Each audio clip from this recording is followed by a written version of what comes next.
absolutely. That's some important first thing to say. Yes, there are things you can do to ease the way you're feeling and to improve your mind and body's functioning in that. I talk about a couple of things with my patients. One of you've heard about them all. Go to bed on time, eat vegetables, get sunlight, exercise, have friends. Yeah. Let me explain why those things are important and then we can talk about what's good about each of them. Because I think people can sometimes go, you're just going to say, make sure you get enough sleep, make sure you get enough exercise, eat healthy, that kind of thing. The main reason we should do certain things is because what we're trying to achieve is reducing the adrenaline and cortisol levels so that we can, number one, feel better. Yeah. Number two, be able to think through the problem, process it, make the decisions that we need to make. Yeah. And the third thing really, I think, is being able to be present for others. Yeah. So empathy is something that is really impaired when we're feeling emotionally overwhelmed. Okay. Yeah. I think it's a self-protective mechanism. If we're feeling under threat, we need to think about ourselves to protect ourselves, and that's at great cost to caring for others. Yeah, yeah. And so one of the real motivations in dealing with anxiety is being able to be present and comforting for others. And as a Christian, that's something that is a precious gift God's given us, the ability to love one another. Yep. Yeah. So let's start with eating well. Yep. Eating small amounts regularly throughout the day gives us enough nutrition to be able to concentrate, for our heart rate to be regulated, and for us to be ready for sleep at night time. So that does help when the cortisol levels are high and adrenaline levels are high. Our gut doesn't have much blood flow. We're not feeling hungry. It's still important to eat. If I had $1 for every patient for whom I said, are you eating breakfast? My anxious patients, are you eating breakfast? No, I'm not feeling hungry. And we write down a list of homework and it starts with breakfast. Yep. A small amount of carbohydrate and a small amount of protein washed down with a glass of water. Your body needs to get kick-started in the morning. Heart rate, so cardiovascularly, is going to start driving your concentration, memory, ability to work through these things. So you need to have regular small amounts of nutrition during the day. Sleep is really important. There are times of life where we just need to get the essay done. There are times of life where our kids keep us up at night. Some of these things we cannot control, but where possible, sleep is important. Now, I say that to my anxious patients knowing that they're going to go to bed and feel really guilty and worried because they can't get to sleep. It'll add to their distress. The other thing to say there is give yourself the opportunity to have good sleep.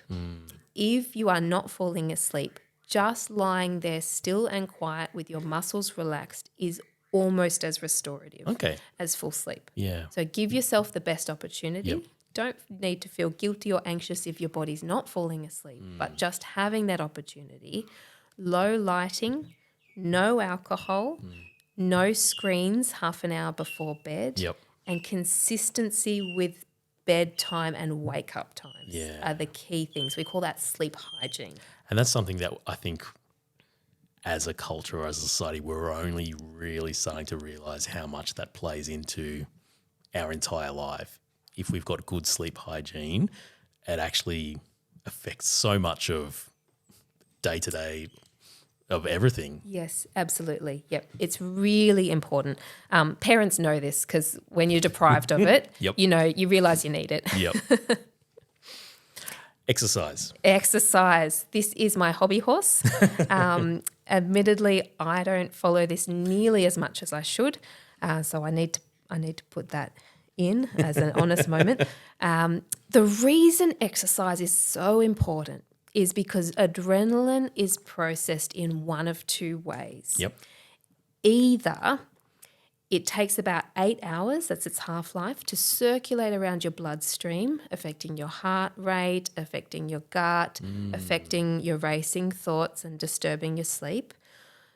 It will travel around for hours and hours and gradually be broken down, or it will get burnt by using your big muscles to exercise.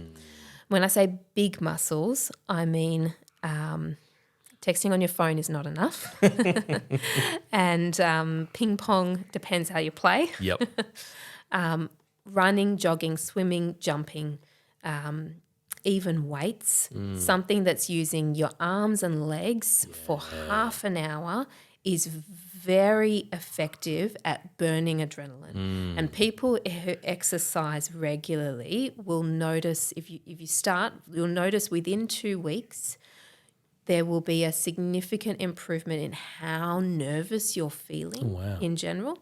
If it goes on for a month, they say an hour of exercise a day. I know that's hard to get in, but an hour of exercise a day for 1 month is as effective as being on an antidepressant in treating anxiety disorders. I'll say it again, an hour of exercise a day is the same as being on medication for treating anxiety disorders. So it's that powerful. And what I say to my patients is, really, it's either exercise regularly or continue to feel the effects of adrenaline in your system. Now, the other thing I try to say is the more stressful life is, particular times of life are worse than others, the more important it is to exercise. Often we find it's the first thing to go. It's something that we lose the buffer for because we've got the exam coming up or we're about to move house or something, and so it's more important to get jobs done. Those, ironically, are the times when we need to exercise more, not less. Thanks so much for watching. We hope you enjoyed this video. If it was helpful or encouraging, we'd love for you to drop a like on it and share it around. You can see way more content on our website, ft.Dr, where you can listen to each episode of the podcast, find more resources, and read our blog all around mental health and faith. Be sure to also follow us on socials via the links in the description and subscribe to our channel so you can be kept in the loop when we're dropping more content for you. Thanks so much, and God bless.